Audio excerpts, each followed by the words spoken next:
जय माँ कामाख्या। मैं कामाख्या तंत्रपेठ से आचार्य शुभम पांडे। मैं आज आप सबों के बीच में एक साधना लेकर के आया हूँ। मैं कोशिश करता हूँ, हालाँकि साधना जो होते हैं बिना गुरु के सानिध्य का नहीं करने चाहिए, पर मैं बताऊँगा आपको अच्छे सानिध्य से आप प्राप्त करके किसी गुरु के मार्गदर्शन में आप पा सकते हैं। आज मैं बात करने वाला हूँ लक्ष्मी कमला साधना, है ना? इस साधनाओं के बारे में पता नहीं कितने लोगों को पता है या नहीं है, वो मैं कोशिश करूँगा बताने के लिए। क्योंकि यह मंत्र लक्ष्मी का सबसे प्रिय व सबसे श्रेष्ठ मंत्र माना गया है, लक्ष्मी कमला साधना का, है ना? इस साधना को हम कब करें, किस समय करें, किस तिथि को करें, किस वार को करें, किस नक्षत्र को करें, किस दिन में, कौन से पहर में इसकी साधना हम कर सकते हैं, कितना करें, इसकी जाप कितनी हो सकती है, ये मैं सारी बातें आज आपको बताएंगे। यह मंत्र अपने आप में ही श्रेष्ठ है, हालांकि इस मंत्र को अब मैं बताऊंगा, आपको याद होंगे। इस मंत्र व्यापार उन्नति के लिए ये मंत्र सबसे उत्तम, इससे बड़ा मंत्र आपको शायद ही मिलेंगे व्यापार उन्नति के लिए, बहुत ही बड़ा मंत्र है ये। अपने आप में ये साधना बहुत ही श्रेष्ठ माना गया है, क्योंकि आज के लोग किससे ग्रसित हैं? व्यापार से। उन्नति नहीं हो रही है, आपको व्यापार में बाधा आ रहे हैं, व्यापार 99% होने के बाद काम बिगड़ जा रहे हैं। क्यों हो रहे हैं? क्योंकि हम अपनी साधना से कहीं ना कहीं भटक रहे हैं। तो इन साधनाओं से अगर आपको बचना है, तो आपको इन सभी बाधाओं से अगर आपको बचना है, तो आपको करना क्या है? ये साधना को आप करेंगे तो किसी भी प्रकार की आपको लक्ष्मी से संबंधित प्रकार की जितनी भी प्रकार की बाधाएं वो आपको ग्रसित नहीं करेंगे। तो ये मंत्र व्यापार उन्नति के लिए बहुत ही श्रेष्ठ है। इसको करना क्या? इस मंत्र को पुरुष या स्त्री कोई भी जप सकते हैं। ऐसा नहीं किसी पुरुष के लिए कहा गया है, किसी स्त्री के लिए कहा गया, कोई भी जप सकते हैं। इसकी साधनाएं हैं। साधना आप इसको करना है, इसके लिए आवश्यक जो आसन है वो आपको श्वेत कलर का, व्हाइट कलर का आसन होना चाहिए, है ना? उसको आपको पूर्व दिशा की ओर बैठना चाहिए।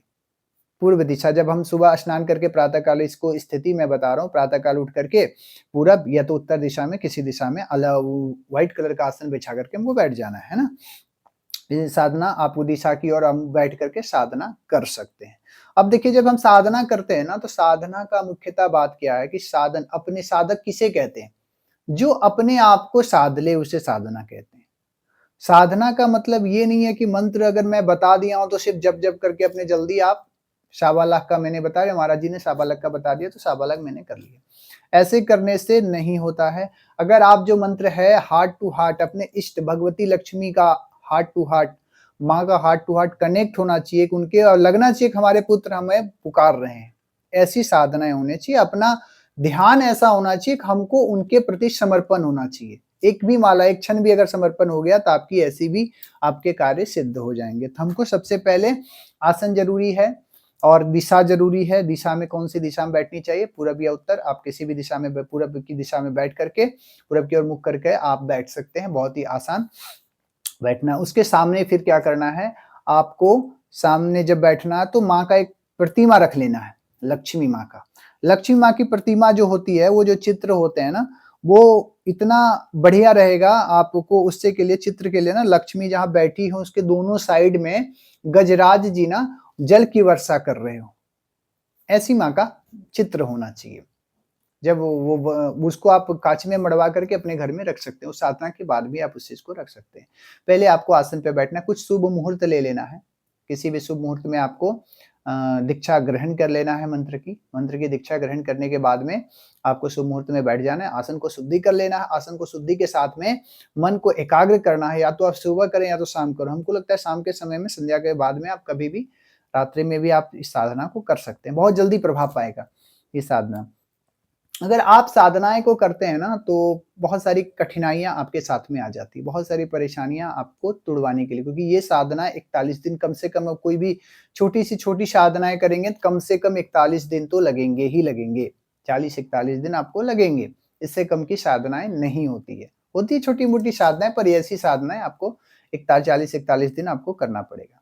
नियम है ब्रह्मचर्य का रखना है, ब्रह्मचर्य का पालन करना है, शुद्ध तरीके से प्रसाद ग्रहण करना है, अशुद्ध तरीके से नहीं रहना है, शुद्ध वस्त्र पहनना है और शुद्ध मन में विचार रखना है। किसी को कुछ ना ही गाली देना है, ना ही कुछ बोलना है। अच्छा तरीके से आपको एकदम श्वेत, एकदम मन शांत करके एकदम आराम से माँ के प्रति समर्पण रखना है। ऐसा आप 41 दिन तक रखेंगे। तो आप संध्या के समय में या तो सुबह के समय में आसन बिछा करके बैठ जाएँगे। एक दीपक आप अखंड रख सकते हैं तो बेहतर है, नहीं रख सकते हैं तो आप कम से कम माला के वक़्त में आपको जलाना पड़ेगा।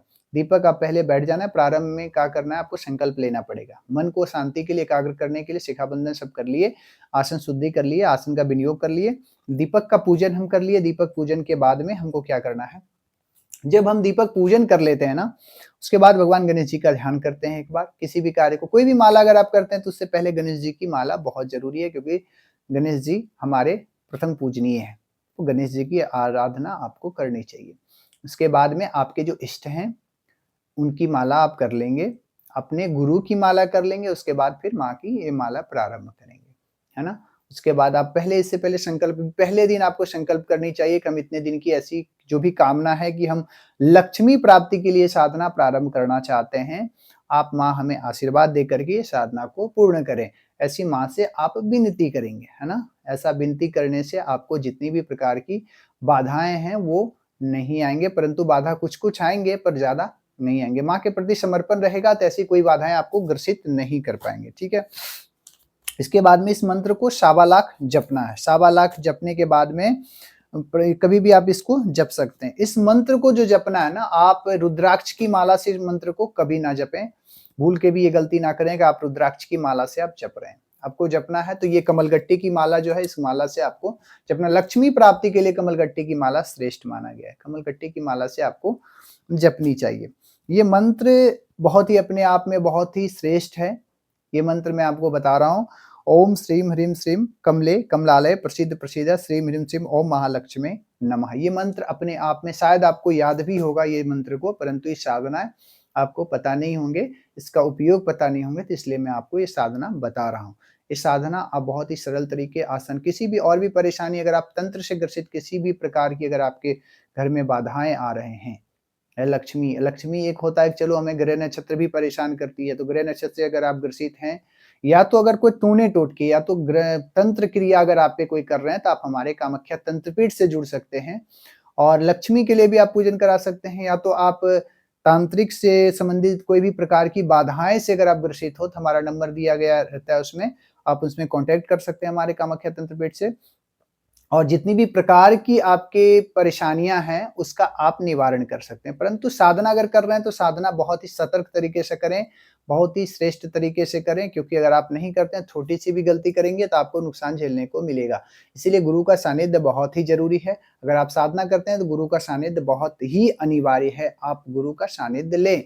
बाकी माँ कामाख्या का आप सभी पे आशीर्वाद बनी रहे। जय माँ कामाख्या।